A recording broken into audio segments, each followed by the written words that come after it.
بسم اللہ الرحمن الرحیم والصلاة والسلام علی اشرف الانبیاء والمرسلین اما بعد۔ معزز سامعین، آج کے سبق کی عبارت ہے فَإِنْ قَبَضَ مَشْرِيَّهُ وَادَّعَى عَيْبًا لَمْ يُجْبَرْ عَلَى دَفْعِ ثَمَنِهِ حَتَّى يَحْلِفَ بَائِعُهُ أَوْ يُقِيمُ بَيِّنَةً، فَقَوْلُهُ أَوْ يُقِيمُ مرفوع عطف على قوله لم يجبر، وليس عطفا على قوله يحلف بائعه، لأنه حينئذ يكون إقامة البينة غاية لعدم الجبر، فإن قام البينة ينتهي عدم الجبر، فيلزم الجبر على دفع الثمن عند إقامة البينة على العيب. فالحاصل أن المشتري إذا ادعى عيبا يقيم بينة على دعواه ويرد، وإن لم يكن له بينة يحلف بائعه بأنه لا عيب، وحينئذ يجبر على دفع الثمن لا قبل الحلف. فأحد الأمرين ثابت، إما إقامة البينة على وجود العيب أو عدم الجبر على دفع الثمن حتى يحلف. وإن نصب قوله أو يقيم يعني أو يقيم فله وجه، وهو أن يكون المراد بعدم الجبر على دفع الثمن عدم الجبر على دفعه بشرط أن يكون الثمن واجبا بحكم البيع، وهو مغيى بأحد الأمرين، إما الحلف على أنه لا عيب فحينئذ يجبر على دفع الثمن، أو إقامة البينة على وجود العيب فحينئذ يفسخ البيع ولا يبقى الثمن واجبا فينتهي عدم الجبر بشرط كونه واجبا. وعند غيبة شهوده دفع الثمن إن حلف بائعه ولزمه عيبه إن نكل، أي إن قال المشتري شهودي غيب دفع الثمن إن حلف بائعه اللا عيب، وإن نكل البائع ثبت العيب. یہ ہے آج کے ہمارے سبق کی عبارت۔ اس مسئلے کا عنوان یہ ہے کہ ایک شخص نے کوئی چیز خریدنے کے بعد اس پر قبضہ کر لیا اور ثمن کی ادائیگی نہیں کی۔ ثمن کی ادائیگی سے قبل اس نے یہ دعویٰ کیا کہ اس مبیع کے اندر یہ جو مجھے چیز بیچی گئی ہے فلاں عیب پایا جا رہا ہے، تو کیا اب اس شخص کو مجبور کیا جائے گا کہ ثمن کی ادائیگی کرو یا اس کو مجبور نہیں کیا جائے گا؟ تو اس کا جواب یہ ہے کہ اس شخص کو مجبور نہیں کیا جائے گا، اس کو موقع دیا جائے گا کہ تم بینہ لا کر اپنے اس عیب کو ثابت کرو۔ اگر وہ گواہوں کے ذریعے اس بات کو ثابت کر دیتا ہے کہ اس مبیع کے اندر یہ عیب موجود تھا جب مجھے یہ دیا گیا اور میرے علم میں بھی نہیں تھا، تو اس صورت کے اندر تو یہ بیع فسخ ہو جائے گی، یہ مبیع کو واپس کر دے گا اور اس کا جو ثمن اس پر لازم ہو رہا تھا وہ ختم ہو جائے گا۔ اور اگر اس کے پاس بینہ نہیں ہے تو پھر بائع سے کہا جائے گا کہ تم قسم اٹھاؤ کہ جب تم اس کو یہ مبیع بیچ رہے تھے اس وقت یہ عیب موجود نہیں تھا اور نہ ہی اس کے علم میں تھا کہ یہ عیب موجود ہے، یعنی تم نے بھی اس کو نہیں بتایا۔ تو اگر تو وہ قسم اٹھا لیتا ہے تو اس صورت کے اندر تو اس آدمی کو یعنی مشتری کو مجبور کیا جائے گا کہ تم ثمن ادا کرو، کیونکہ یہ اپنی بات کو ثابت نہیں کر پایا۔ اور اگر وہ قسم سے انکار کر دیتا ہے تو اس صورت کے اندر اس شخص کو یعنی مشتری کو مجبور نہیں کیا جائے گا، بلکہ یہ معاملہ ختم ہو جائے گا، تیرے عیب کی وجہ سے وہ اس مبیع کو واپس لوٹا دے گا۔ یہ تو ہے صورت مسئلہ کہ دو صورتوں کے اندر اس شخص کو مجبور نہیں کیا جائے گا، ایک یہ کہ وہ بینہ قائم کر دے عیب پر، دوسرا یہ کہ اگر وہ بینہ قائم نہیں کرتا ہے تو بائع جو ہے وہ قسم سے انکار کر دے۔ اور ایک صورت کے اندر اس کو مجبور کیا جائے گا کہ جب بائع نے قسم اٹھا لی تو اس صورت کے اندر چونکہ بائع کے حق میں فیصلہ ہوگا، تو بائع کے حق میں فیصلے کا مطلب یہ ہے کہ یہ شخص اس کو ادائیگی کرے اور یہ عیب اسی کے پاس تھا، بائع کی ملک میں نہیں تھا، یا بائع اس کو دے رہا تھا اس وقت یہ نہیں پایا جا رہا تھا۔ یہاں تک صورت مسئلہ ہو گئی۔ اب آگے مصنف رحمہ اللہ کی جو عبارت ہے یعنی ماتن رحمہ اللہ کی، اس کے اندر ایک پیچیدگی پائی جا رہی ہے کہ اگر ترکیبی اعتبار سے اس کو دیکھا جائے، عطف کے اعتبار سے دیکھا جائے تو اس کے اندر جو معنی ہے وہ تبدیل ہو جاتا ہے۔ عبارت پڑھ کے اس پیچیدگی کو بھی سمجھتے ہیں اور پھر اس کے بعد جو شارح رحمہ اللہ نے اس کی دو توجیحات کی ہیں، ایک قریبی توجیح ہے جو یعنی زیادہ فہم کے قریب ہے اور دوسری فہم سے بعید ہے، دونوں توجیحات کو بھی پڑھتے ہیں۔ فرماتے ہیں فَإِنْ قَبَضَ مَشْرِيَّهُ، ایک آدمی نے اپنے مبیع پر قبضہ کیا، یعنی مشتری نے جو چیز خریدی اس پر قبضہ کیا، وَادَّعَى عَيْبًا، اور اس نے عیب کا دعویٰ کر دیا، قبل الثمن، ثمن کی ادائیگی سے پہلے، لم یجبر، تو اس مشتری پر خریدار پر جبر نہیں کیا جائے گا، زبردستی نہیں کی جائے گی، علی دفع ثمنہ، اس بات پر کہ وہ اس مبیع کا ثمن ادا کرے، حتی یحلف بائعہ، یہاں تک کہ اس کا جو بائع ہے، بیچنے والا ہے، وہ قسم اٹھا لے. تو مطلب کیا ہوا کہ اگر وہ قسم اٹھا لیتا ہے، بائیں قسم اٹھا لیتا ہے، اس صورت میں جب مشتری کے پاس بینہ نہیں ہے عیب کو ثابت کرنے کے لیے، تو پھر اس پر جبر کیا جائے گا. لم یجبر علی دفع ثمنہ حتی یحلف بائعہ، مطلب یہ ہے ویجبر علی دفع ثمنہ اذا حلف بائعہ، کہ جب بائع نے قسم اٹھا لی تو پھر اس کو مجبور کیا جائے گا. یہاں تک تو بات درست ہے. اب اس کے بعد ہے او یقیم بینۃً. اس لفظ کو دو طرح سے پڑھا جا سکتا ہے. ایک یقیم تو پھر ہم کہیں گے کہ لم یجبر پر اس کا عطف ہے،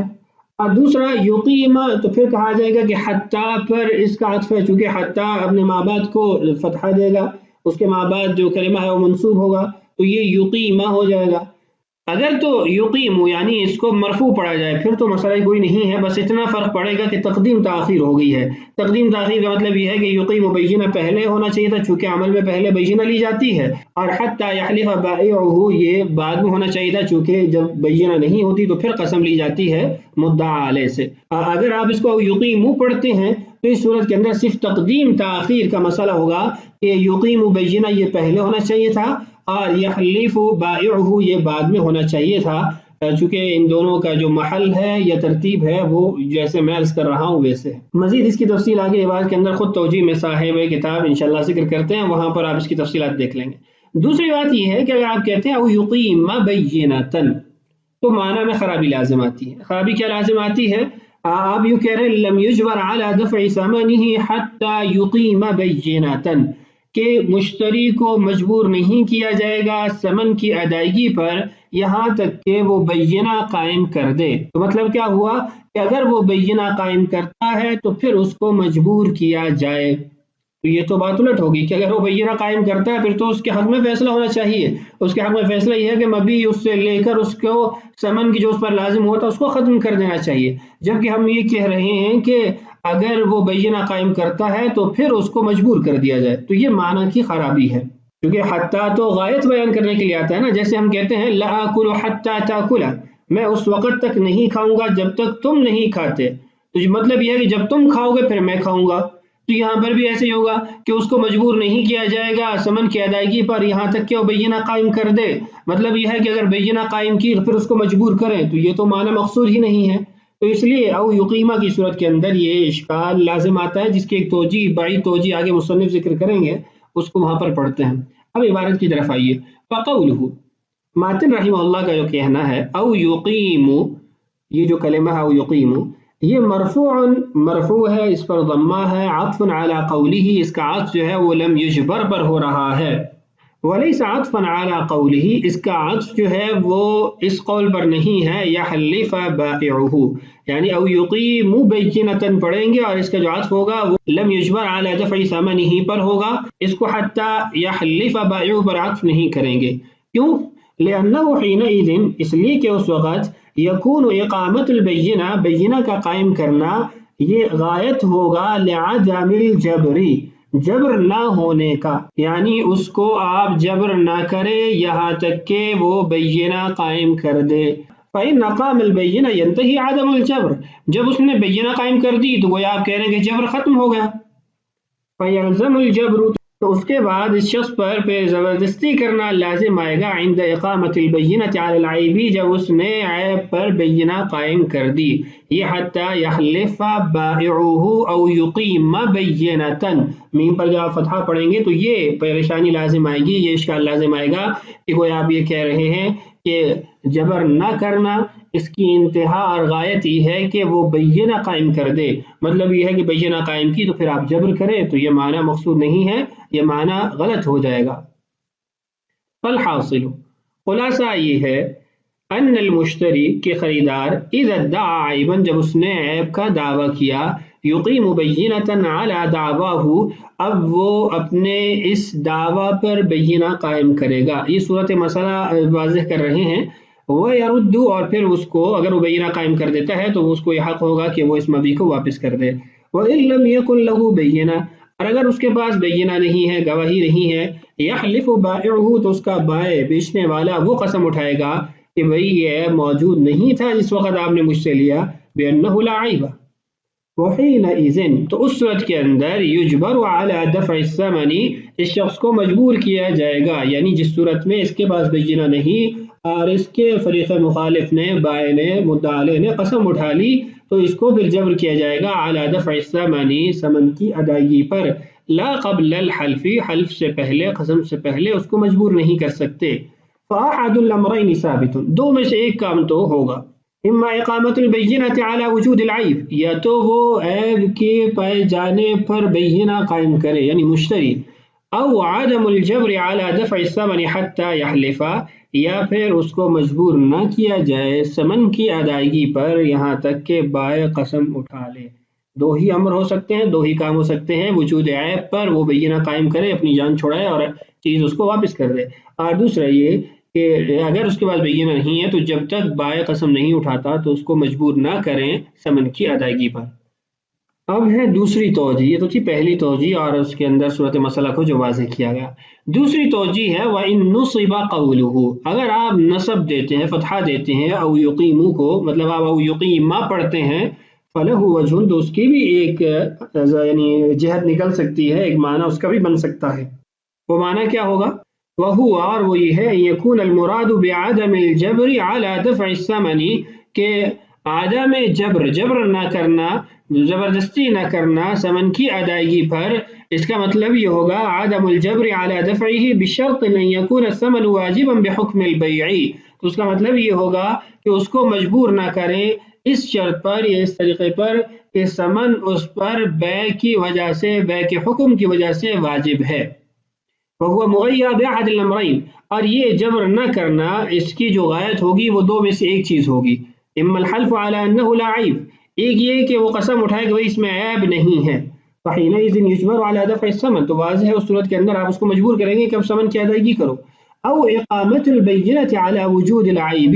یا پھر وہ بینہ قائم کرتا ہے عیب کے پائے جانے پر، عیب کے وجود پر، فحینئذ یفسخ البیع تو اس وقت وہ بیع کو فسخ کر دے گا، ولا یبقى الثمن واجبا اور یہ ثمن واجب نہیں ہوگا، لازم نہیں ہوگا اس کو، فینتہی عدم الجبر بشرط کونہ واجبا تو یہ جو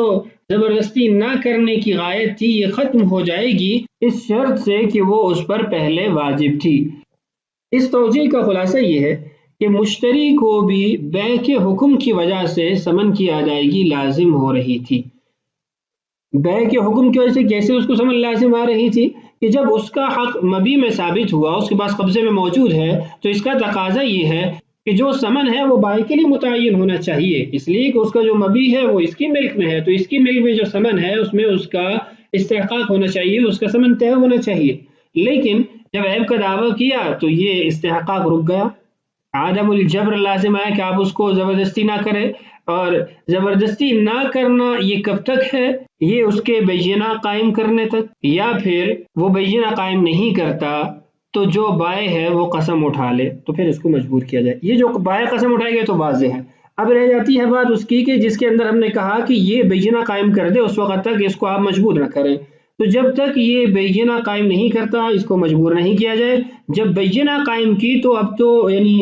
اس غایت کا تقاضا یہ تھا کہ اس کو آپ مجبور کریں، لیکن اب جب اس نے بینہ قائم کر دی تو محل بیع ہی واقع نہیں رہا، یہ بیع ہی فسخ ہو گئی، تو جب بیع فسخ ہو گئی تو اب اس پر ثمن کو لازم کرنے کی کوئی وجہ ہی باقی نہیں رہتی، یعنی پہلے عدم جبر وہ غایت کی وجہ سے تھی اور بعد میں جو عدم جبر ہے وہ اس لیے کہ اب استحقاق ہی باقی نہیں رہا، بیع ہی باقی نہیں رہی، بیع فسخ ہو گئی تو اب اس پر یہ ثمن ہی لازم نہیں ہے۔ بہرحال یہ دو توجیہات یہاں ذکر کر دی ہیں، پہلی قریب الفہم ہے اور دوسری بعید الفہم ہے۔ علامہ عبدالحی لکھنوی رحمۃ اللہ علیہ نے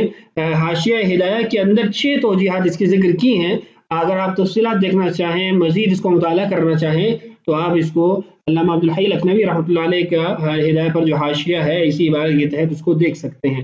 اسی مسئلے کی اگلی جزئی ہے وعند غیبت شہودہ دفع الثمن ان حلف بائعہ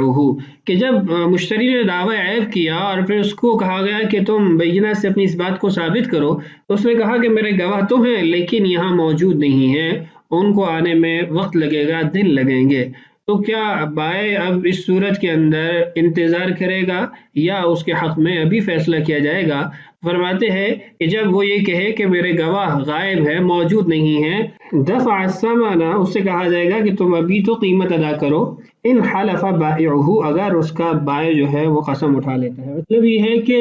اگر وہ کہتا ہے کہ میرے گواہ موجود نہیں ہے تو یہ نہیں ہوگا کہ بائع سے کہا جائے گا کہ انتظار کرو کہ اس کے جو گواہ ہے وہ آ جائیں، بلکہ بائع سے کہہ دیا جائے گا کہ تم قسم اٹھا لو۔ اگر وہ قسم اٹھا لیتا ہے تو اس کو کہا جائے گا کہ تم ثمن کی ادائیگی کرو۔ وَلَزِمَهُ عَيْبُهُ إِنْ نَكَلَ، اور اگر بائع انکار کرتا ہے قسم اٹھانے سے تو پھر یہ عیب بائع کو لازم ہوگا، یعنی بائع کے پاس ہی یہ موجود تھا تو بائع کو یہ واپس کیا جائے گا مبی ان نقل، اگر وہ انکار کرتا ہے۔ ای ان قال المشتری، مطلب یہ ہے کہ مشتری نے کہا شہودی غیب، میرے جو گواہ ہیں وہ موجود نہیں ہیں، دفع الثمن، تو وہ قیمت کی ادائیگی کرے گا، ان حلف بائعہ الا عیبا، کہ جب اس کے بائع نے اس بات پہ قسم اٹھائی کہ جب میں اس کو بیچ رہا تھا اس وقت یہ موجود نہیں تھا۔ قسم کیسے اٹھائیں گے یہ اگلی ویڈیو میں انشاءاللہ ہم پڑھیں گے۔ وَإِن نَكَلَ الْبَائِعُ، اور اگر بائع انکار کرتا ہے قسم اٹھانے سے، ثبت العیب، تو یہ عیب ثابت ہو گیا،